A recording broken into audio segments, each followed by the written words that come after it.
Hi, everybody. Thank you for joining us for today's webinar, Getting Started with Zero Trust Implementation Considerations. I'm Megan Sossaman, Marketing Manager here at Dataprise, and I want to do a little bit of house cleaning before we get into the webinar. So the webinar is scheduled to run about 60 minutes. It is being recorded, and the recordings materials will be sent to you post-event. We ask that you submit any questions you may have at any time throughout the webinar in the questions section, and we will address them at the conclusion in the Q&A session that we have. So real quick, I want to tell you a little bit about Dataprise in case you don't know about us. Dataprise is the leading strategic IT solutions provider to IT leaders who believe that technology should allow you to be the best at what you do. And on the right-hand side, you'll see some of the industry-leading solutions that we offer, that we deliver. So it's not surprising that cybersecurity is at the top of the list. We lead with a cyber-first mentality when delivering solutions to our clients. And when we then layer on the additional components to support your organization. So from fully managed IT to standalone support services, Dataprise has you covered. Joining us today is Stephen Jones, our Vice President of Cybersecurity Services here at Dataprise. Jones is responsible for the strategic design, management, and execution of our managed security services offering. Jones is a veteran in the security operations space, bringing 20 years of experience in cybersecurity and technical leadership to the team. Thank you for joining us today. Also joining us is Jeff Averbeck, our Vice President of Cloud Services. He specializes in Azure infrastructure development and Azure Direct CSP services with Azure Managed Services.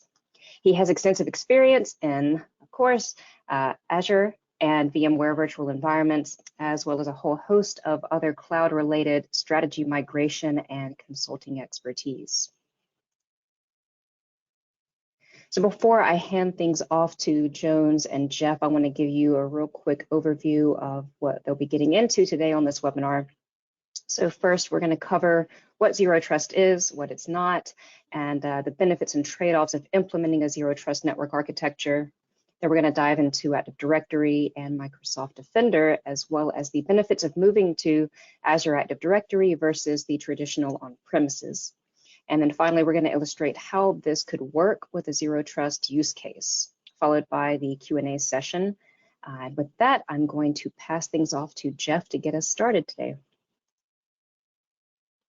What is Zero Trust? That's one of those things that's an interesting question. There's a lot of derivatives of Zero Trust, and they all basically run around what the threat vectors are, and we'll get into that a little bit. But essentially, Zero Trust is trust no one and no request beyond what the login was intended for. And the other part of that is that you're doing real-time validation every time a request comes through. So you don't get credentials and get to cache them and then go on your merry way. Slide, please.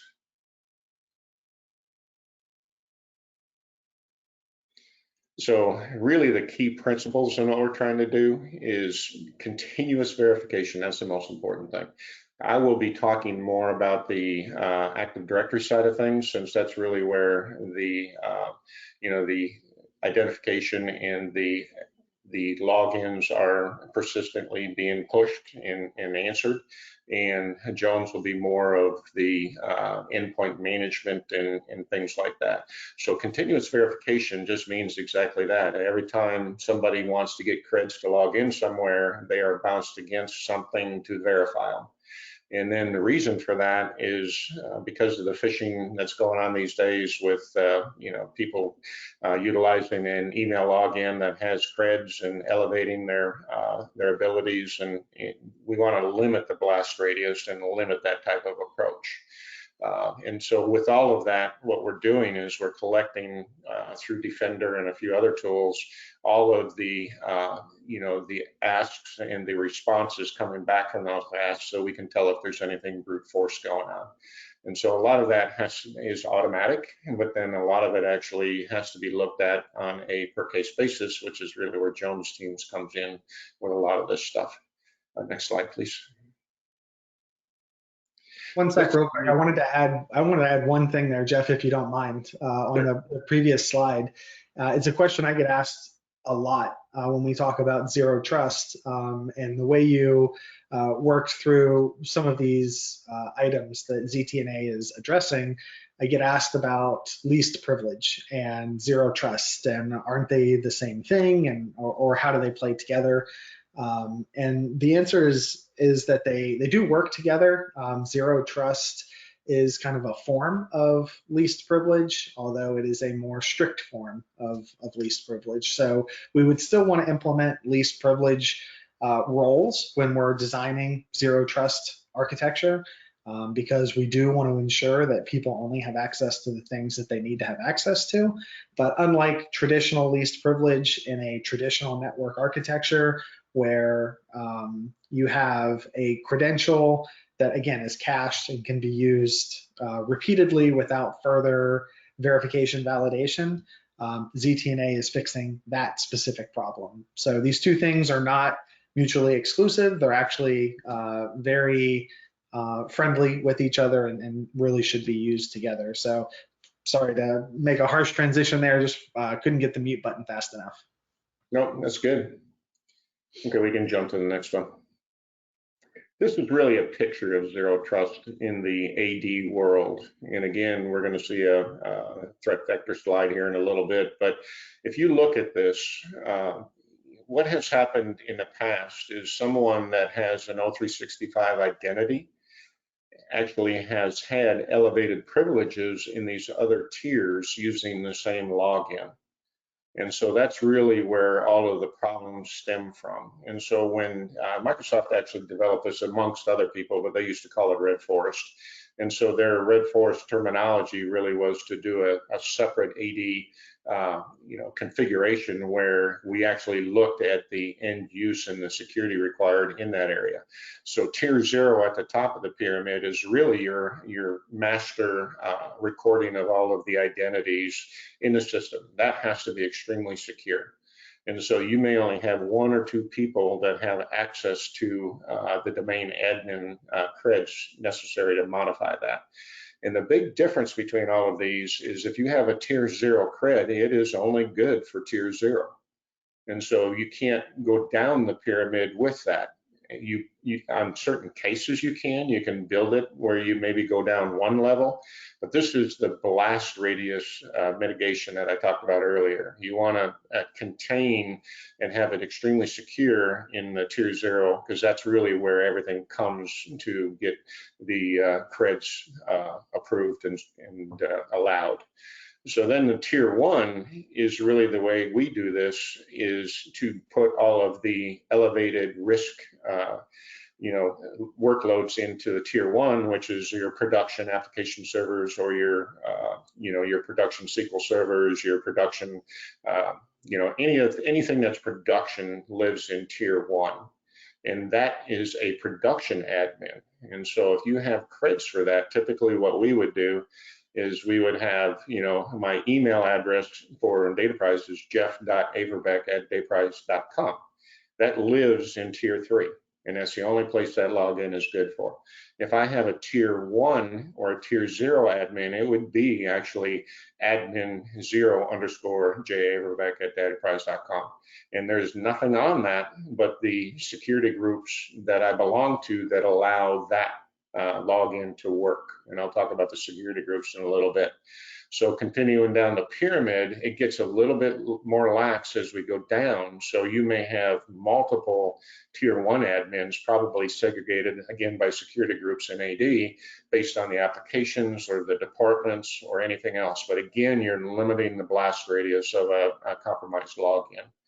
And then the tier 2, of course, is really where your office equipment, your workstations, anything that is necessary to do business but does not carry elevated privileges would live in there. And so you would have an admin that logs into there, probably your help desk people, for doing all of that. They would actually have an equivalent of an admin2_name to log into all of that. And then tier 3 is really where your office identity lives, and it's very limited. Basically, it gives you access to file servers from the print sharing side. It gives you O365 identities. It gives you all of anything that can be deployed in a GPO rights-wise lives there for getting access to different resources.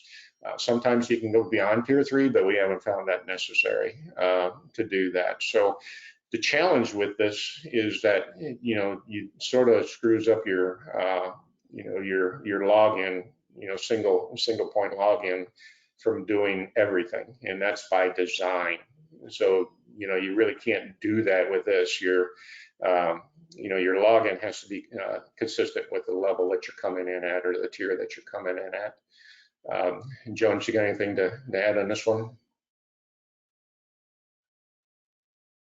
We'll talk a little bit more about some of the additional controls that exist in a ZTNA deployment, but this is huge with respect to kind of thwarting some of the ways that attackers go after networks and infrastructure today, right? The goal today in a traditional network architecture is to get to domain admin. Once you get to domain admin in a traditionally structured network, everything is yours at that point. That account typically has access to everything up and down the stack. So with this, we can really limit the damage, but there's even more controls that exist here that we'll get into in a moment. So this is a great step in the right direction, and ZTNA has even more capabilities to help us lock that down even more. Yeah, just to give you a case example of this, a couple of years ago, a very large Southeast city got owned, and they basically had 28 people that were domain admins running on their email account login. And so all it took was one of those getting phished. And the bad thing is that the police chief was the one that discovered the intrusion on the the infrastructure side, and noticed that things were happening that she did not communicate. And as it turns out, exactly as Joan said, they went after AD immediately. They blasted all the GPO, security GPOs. They, deleted all of the backups. They encrypted all of the data sources. And literally what we had to do there, because backups were gone, we actually had to build a brand new AD tree, a greenfield deployment. And we used this, this configuration, and then we would clean the apps and the desktops, and then we would move them into this new environment. And so, they were out for quite a while because they had so many things that they couldn't get backups on that they had to recreate code-wise. So that's a perfect example where, they just weren't watching what creds people had, and, they destroyed their infrastructure. We were on the ground there for, I think we were the first ones on the ground with them, and we were there for over a year, rebuilding all this stuff. So with that, let's move to the next one. This is sort of it's a Microsoft document that shows the Defender approach. And, I know that at Dataprise we use CrowdStrike and several other tools too.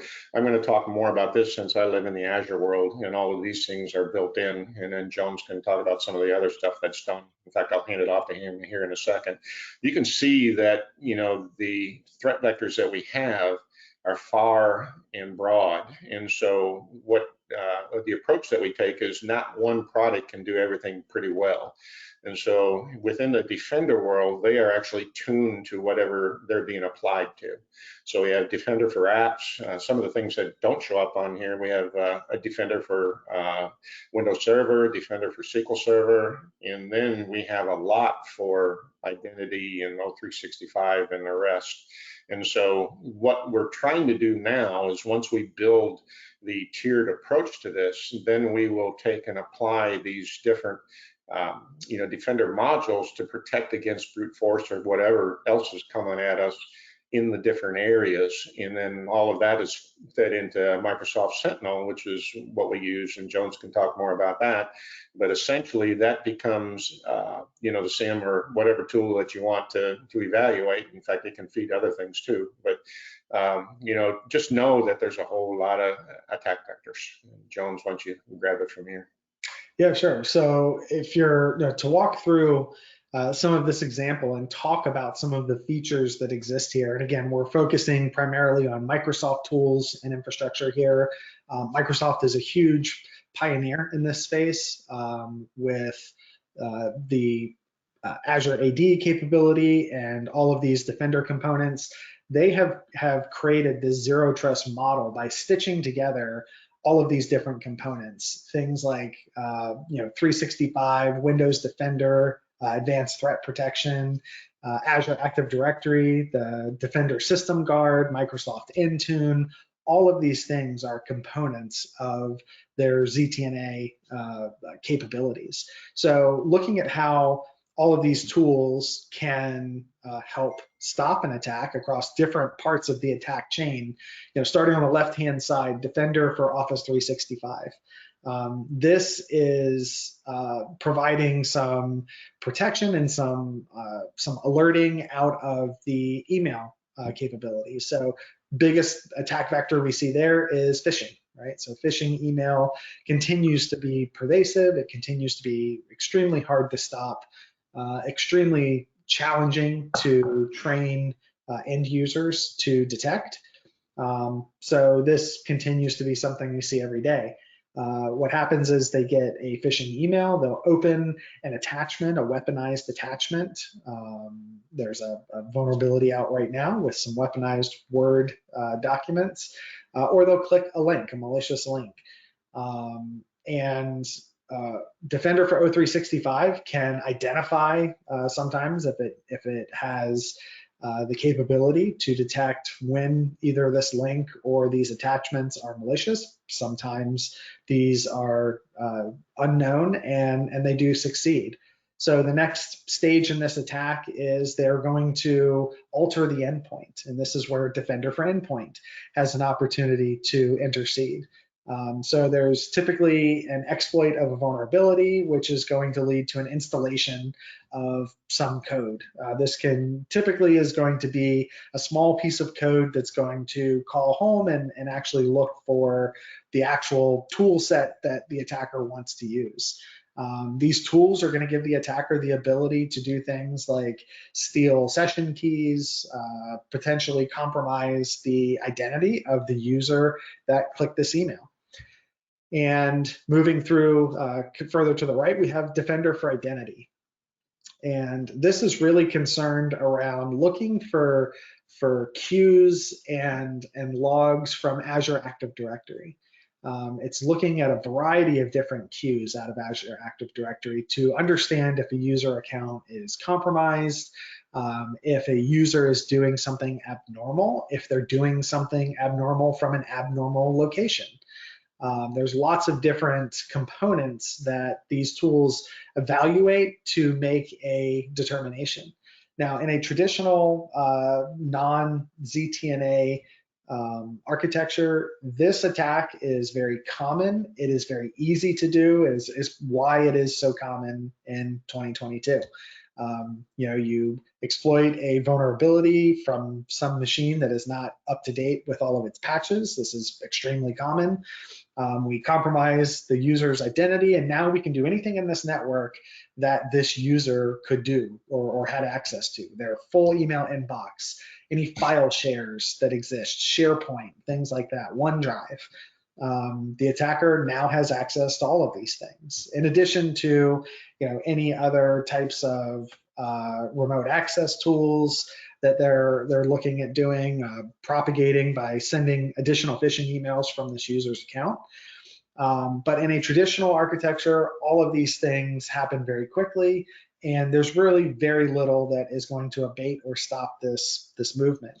With ZTNA, however, there are many different queues that can intercede here.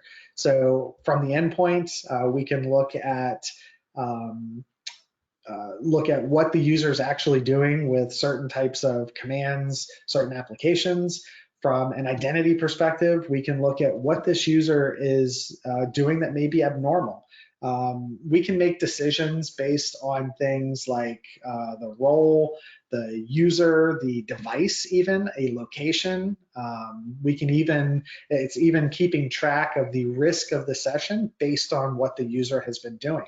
All of these things are happening every single time a resource is requested, every time this user account is trying to access something or touch something.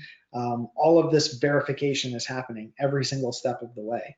And so with all of these queues, all of the conditional access policies, all of these other protections that are built in, the system actually has the ability to make on-the-fly decisions to prompt a user with an MFA prompt, or to challenge the user in another prescribed way, or even to kill a session if it has been deemed too risky to continue.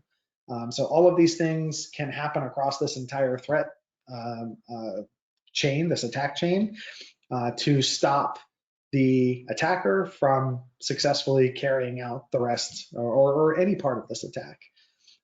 As Jeff mentioned, Microsoft Sentinel, you'll see here this blue band across the bottom.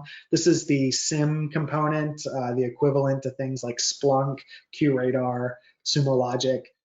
This is the tool that Dataprise uses in our SOC capability, and all of these logs are fed into Sentinel.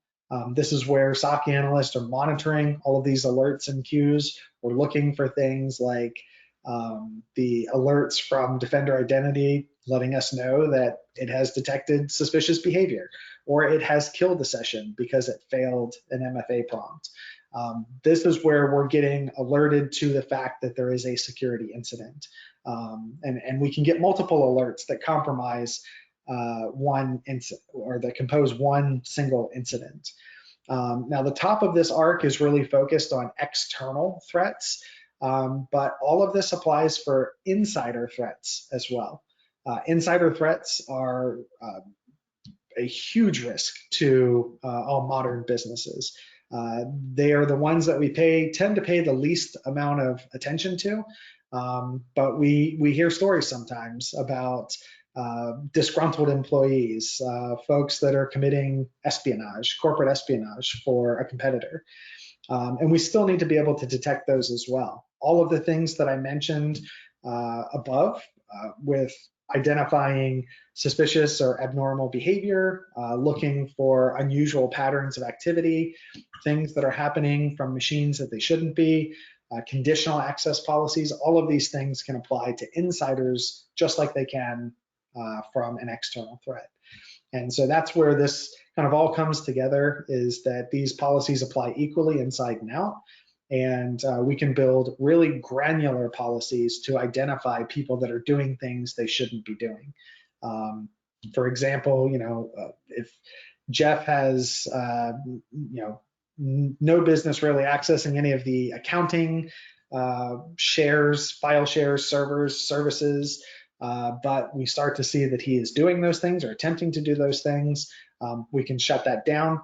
Jeff's never accessed these things. He doesn't have roles or resources to do these things. And we can shut that down, create the alerts, and let us know that Jeff is potentially an insider threat to the organization. And we can get a head start on those things before it's too late. Yeah, there's lots of options here. Again, we focused really heavily on Microsoft here. We do use other tools. There are other components and capabilities that can be connected to provide this same level here, but Microsoft is a really tight-knit group of capabilities that they've used to develop their zero trust model.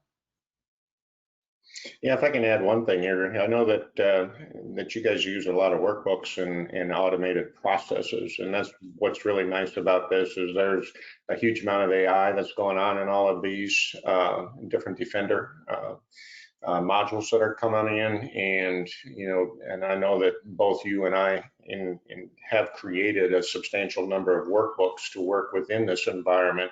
So there is a high level of automation that can act very quickly at 3:30 in the morning, when you may not have clear eyes on this stuff.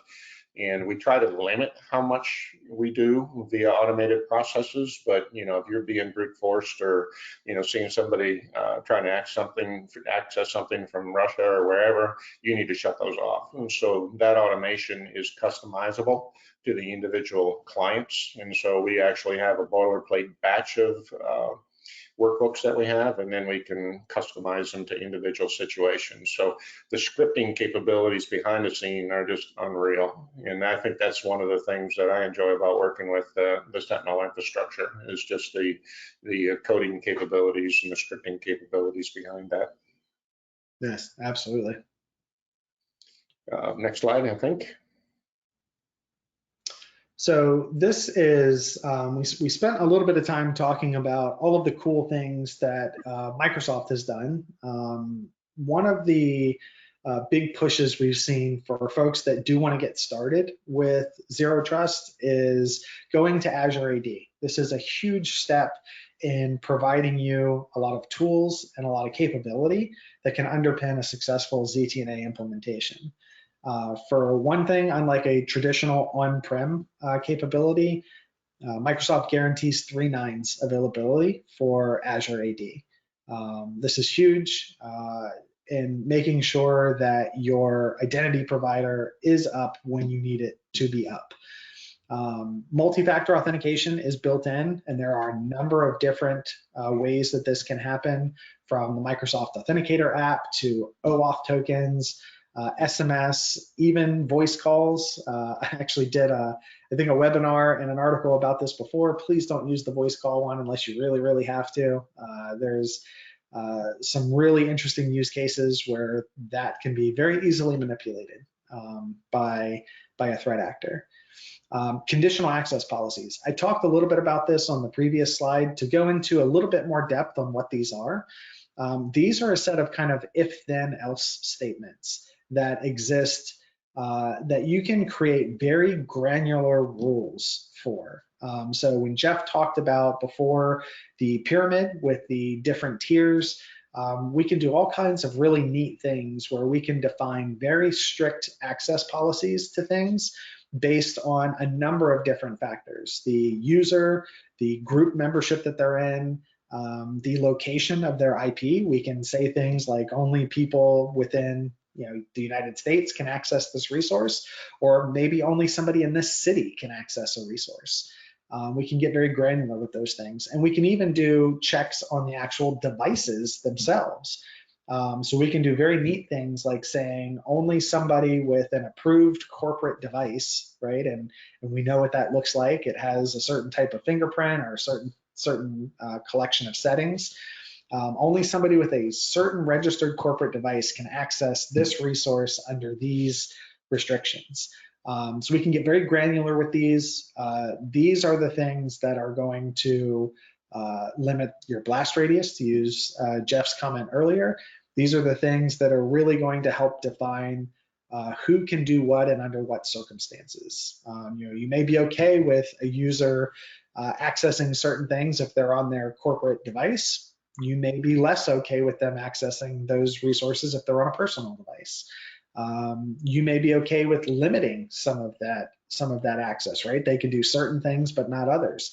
Conditional access policies are the capability that makes that possible.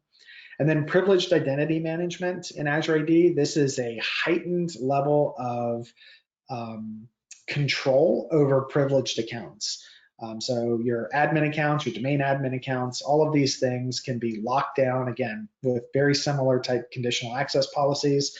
We can control what they can and cannot do and under what circumstances.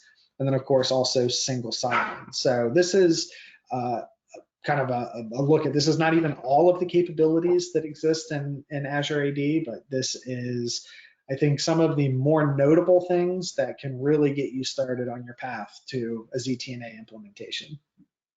And let me add to this, in the old days, they didn't used to be able to do very extensive GPOs or group policies. That has completely changed, where if you have automation that you want to do within GPOs, you have the ability to do custom GPOs now with Azure AD. So that was one of the restraints in the past. That's no longer a restraint.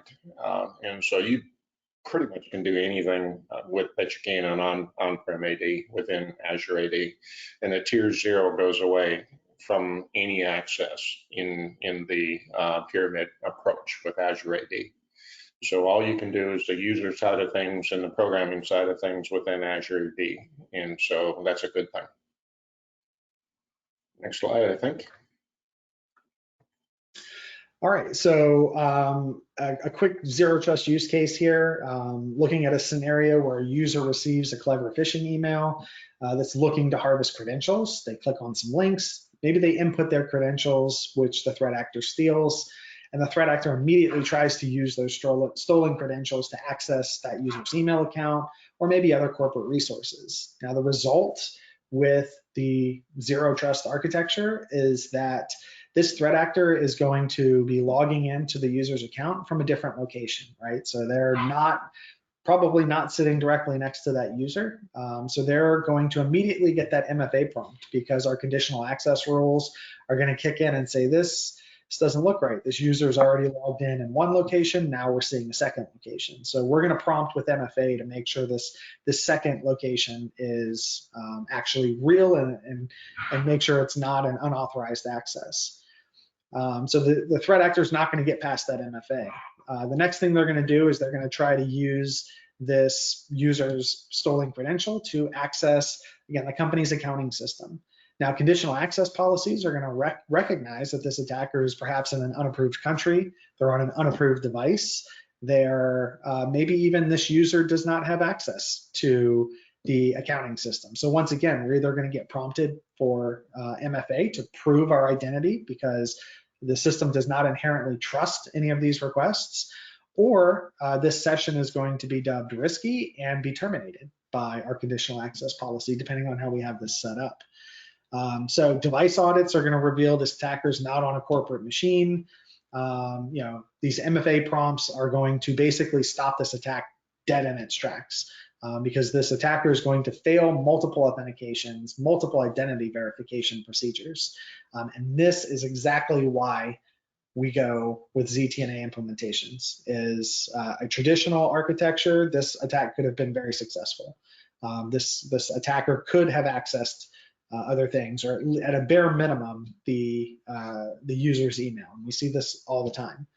So that's why we really harp on MFA, but putting ZTNA in place can really stop all of this from happening by not trusting this user without being able to validate their identity through a series of checks and prompts.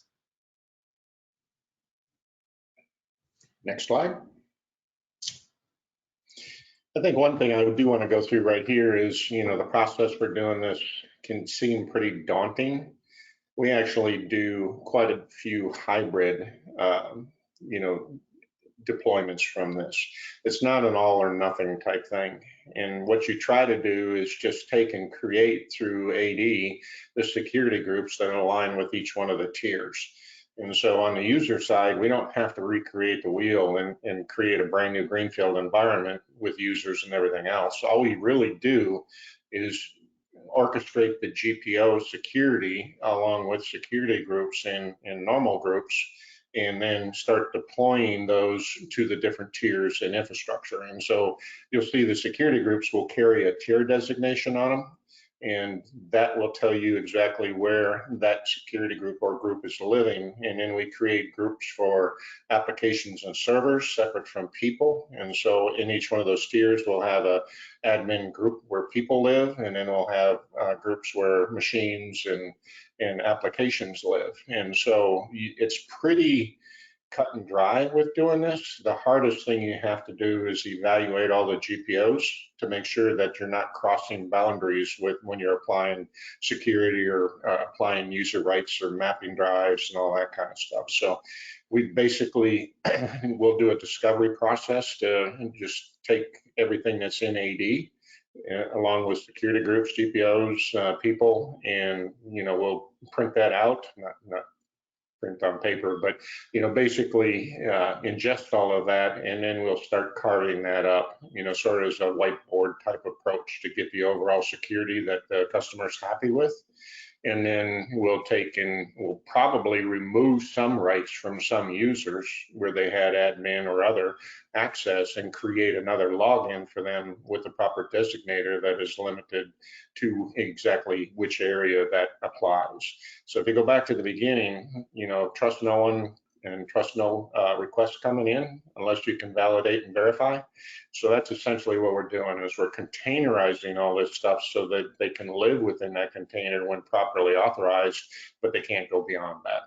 And so that really is the basis for zero trust when you look at it. And it may not be a super technical definition, but I think if you understand that as a basis, that you're containerizing all this stuff, it just shows you, the protection that you can get, limiting the blast radius. I don't know, Jones, you got anything you want to add to that? Yeah, I would say that I'm very excited about ZTNA becoming more popular because as a network defender, as a career network defender, this is a whole heap of tools and capabilities that really enable organizations to be much more proactive about their security posture. The granularity with which we can make decisions, and the fact that we're not blankly trusting identities anymore, or we don't have to anymore, is huge. And I think this is going to be quite a huge boon for most organizations that decide to go down this path. I do know and have heard in a number of cases that this sounds very daunting. It sounds scary. It sounds very difficult. In fact, one of the questions that we have here that I kind of want to pitch to you, Jeff, is, do we have to rebuild everything, right? So we have a traditional network today, and this sounds very intriguing. Do I have to scrap everything and start over? What are your thoughts there? Yeah, absolutely not. In fact, we've only rebuilt greenfield-wise where there's been such a bad intrusion we couldn't trust anything. And if you have zero trust, meaning in a current infrastructure, then yes, you do have to start over, because you don't know what's compromised in the different areas or what has code snippets and, zombie here, zombie there type stuff. Normally, 95% of the time, we do a staged approach to this, where the first thing we do is mitigate any domain admin challenges. And so, that's just operating at the tier 0 or tier 1 level. But essentially, you can live within the same AD forest and actually just create these different groups, security groups and other groups, and then move components around within there. So, the only challenge you ever run into is if you're running application authentication, we like to actually use Key Vault there instead of using normal authentication at the app level. And so that might be a component that causes a little bit of rewrites from that side. So sometimes, depending on the non-endpoint side, there might be some rework, but it's always to be more secure. And you can always run in parallel, at least most of the time, you can run in parallel until you get it secure. So you're not doing crazy outages and stuff like that. I've never seen it to be all or nothing, except when it's been such a bad situation with getting owned. So let me peel that onion back just one more layer. When you've gone into to a client to help them make this change, what are maybe like one or two of the top concerns that they have, right? So you're talking about, hey, we're gonna kind of do this phase transition to ZTNA, and we're going to drastically change the architecture of your environment. What are like kind of the two knee-jerk things that you hear from a client first about the things they're scared of? And to be quite straightforward, the biggest bitch is not having a single sign-on for everything. People just hate sign-ons, but just use a password vault or whatever your choice, and make sure that you have them separated. But we are usually able to diffuse that single sign-on issue when you're talking about admins. The admins know better, and so they're not really pushing back a whole lot. on doing that. The other thing, there is some you can move logins, and all of the creds go with that to different security groups. So, you probably still want to retire some of the passwords as you go through and start fresh there, so that you can put that on a time basis, and make that more secure as well. And so, it really depends on how intrusive we can be within the limits of the customer, and how their threat vectors and their security or their risk profiles drive the situation. You can do as little as you want, but then the risk will be a little bit higher. But if you can justify that, that's fine. And a lot of it has to do with knowing your apps, knowing your clientele, or knowing your, if it's a public endpoint, there's a lot of things that we try to do to, it's just like old school stuff. You eliminate cross-site scripting on the web pages, and you eliminate, some of the brute force stuff that you get there. You're always trying to do something a little bit better to make sure that they can't get through the front door. And so whatever that takes, big believer in MFA, and some of the other situations coming. So. Yeah. So one of the other, we kind of touched on this. Another question we got was, is ZTNA a product? Is it just a thing I can buy and install and turn on? I think we covered a little bit about this. I'll take kind of a first cut at this, but interested in your thoughts on this as well. ZTNA is not a product, regardless of which vendor you're going with. We talked a lot about how Microsoft is handling this. They've been a big pioneer in a lot of this space and getting it to market very quickly. But there's lots of companies out there that are headed down this path, that are developing solutions for zero trust. So it is not a product. You cannot go buy Microsoft ZTNA and turn it on or subscribe to it in Azure. It is a collection. It's an architecture. It's a way of thinking about security. It's a way of thinking about the architecture of the network. And it is a collection of different capabilities, like the slide that we showed just a moment ago with all of the different Defender components, Azure Active Directory. All of these things are part of the strategy and part of the architecture that together comprise zero trust network architecture.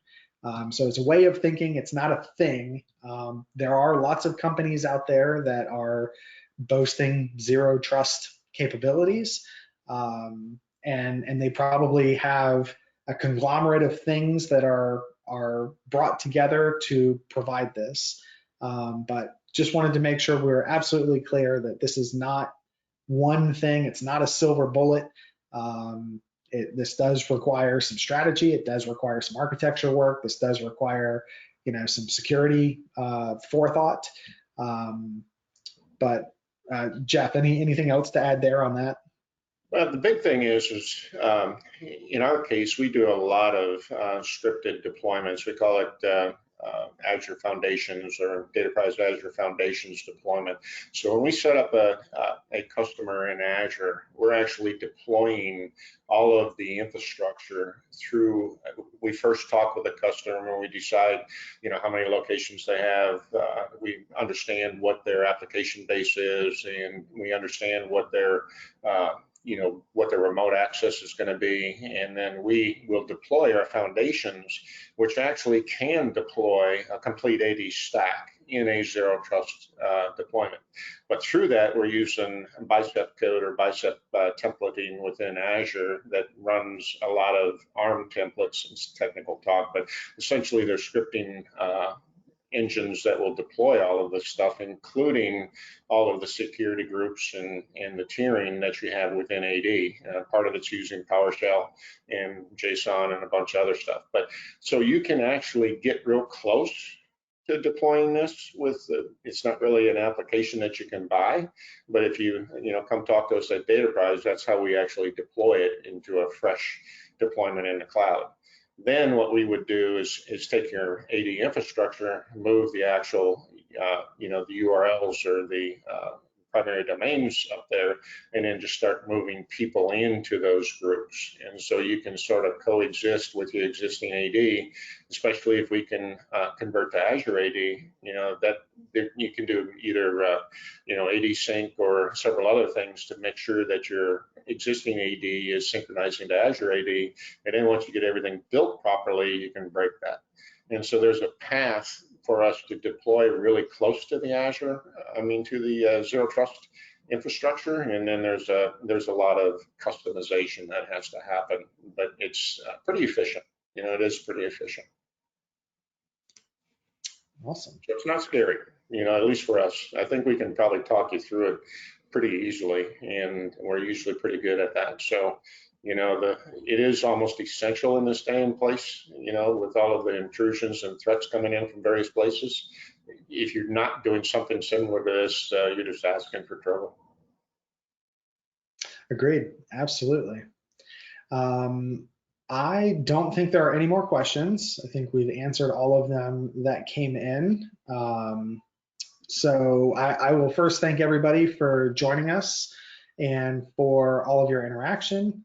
If there's anything that we can do to help you along the path to maybe a zero trust architecture or to increasing your security posture, please reach out to let us know. Megan, did you have anything else you wanted to say before we sign off? Hi, yeah, actually there is one more question that we have. I can read that out for you real quick. Sure. Yeah, so we have it. How do you typically set up admin level user accounts? Do you use the tier level in the username, example 0-username, 1-username, etc., to differentiate the levels? Yeah, that's exactly what we do. In our infrastructure, we usually do admin 0 for tier 0 _ the name of the individual. We do not allow any multi-user accounts or group accounts. And so each one will tally to a person, or, if in the case of applications, it'll be an application that is specific to that tier. And so it does require a whole lot more login entries in AD, but it's extremely secure that way. Somebody leaves, you can kill everything that person touches. And so that's real important, is that there is a path to terminating any logins, even at the elevated point when a person leaves, which can happen with a single click. So, if you have the 3 tiers or 4 tiers as we do, it's possible, highly unlikely, because you're not going to have an admin that operates at each location. You could if you're a smaller group, but you may have 4 logins. So, and again, I just use a password vault that I record all those in, and so if I want to go in on a particular item, I'll come in at that level. We do the same thing within our Azure portals. We actually have admin logins to log in to manage any customer workloads. And then we have customer level logins that allow us access at the individual level to their infrastructure. So we're doing the same zero trust type thing, even though we're coming in through a CSP portal, if that makes sense. Hopefully that is exactly what you were asking. If you want to give it an example, it would be like admin 0_J Averbeck at dataprise.com. It'd be admin 1_J Averbeck at dataprise.com. So it would carry that front. And so you always have the same name in the login, and that's how you can kill it pretty easily. Any other questions? Thank you for that one.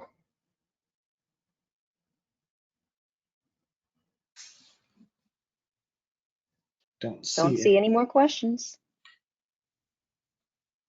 All right. I truly appreciate you guys taking time to listen to us babble a little bit. Between Jones and I, we have a good amount of experience. And, I can't tell you how many times we've been on the ground with people that have gotten owned. We do a lot of work in the state and local government area, and it seems like every week there's another agency that's getting owned. And it all has to do with just proper planning and being able to, protect yourself. So, whether you do it now or later, it's always a pain in the butt when you have to do it after you've been owned. So, I would strongly suggest you engage, reach out to us, if nothing else, just to get educated. And, if there's something we can do for you, we will. Otherwise, it might be good just for a learning experience. Awesome. All right, Megan, do you want to sign us out? Yeah, definitely. Thank you everybody for joining. We'll send you the recording and some materials in just a little bit, and keep an eye out for our other upcoming events. Hope you have a great day. Awesome. Thank you, guys. Thank you. See you.